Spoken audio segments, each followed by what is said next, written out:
ചേച്ചി ഫുഡ് കഴിച്ചോ? ഞാൻ കഴിച്ചിട്ടാണ്. കഴിച്ചില്ല? കഴിച്ചു. ഇപ്പൊ ഇവിടെ നമ്മളടുത്ത് വരുന്ന കൂടുതൽ പേഷ്യൻസിന് പോസ്റ്റ് പാർട്ടം ഡിപ്രഷൻ ആണല്ലോ, അതെന്താ അങ്ങനെ?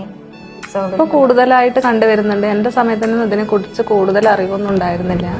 ഈ പറഞ്ഞത് നിങ്ങൾ കേട്ടില്ലേ? ഒരു സ്ത്രീ ഗർഭിണിയായിരിക്കുമ്പോഴോ പ്രസവിച്ചു കഴിഞ്ഞാലോ അത് നോർമലോ സിസേറിയനോ ആയിക്കൊള്ളട്ടെ, അവർ ശാരീരികമായും മാനസികമായും പലതരത്തിലുള്ള മാനസികാവസ്ഥയിലൂടെയാണ് കടന്നുപോയിക്കൊണ്ടിരിക്കുന്നത്.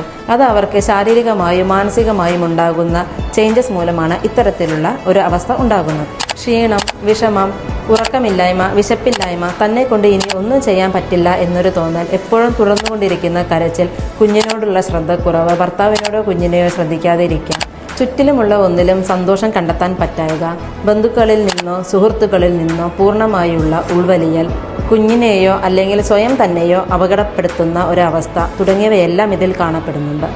ഇത്തരത്തിലുള്ളൊരവസ്ഥ കാണുകയാണെങ്കിൽ ഒരിക്കലും അവരെ കുറ്റപ്പെടുത്താതെ അല്ലെങ്കിൽ ഒറ്റപ്പെടുത്താതെ നമ്മോട് ചേർത്ത് നിർത്തി കൃത്യമായ ചികിത്സ ചെയ്ത് ശരിയാക്കി എടുക്കാവുന്നതാണ്.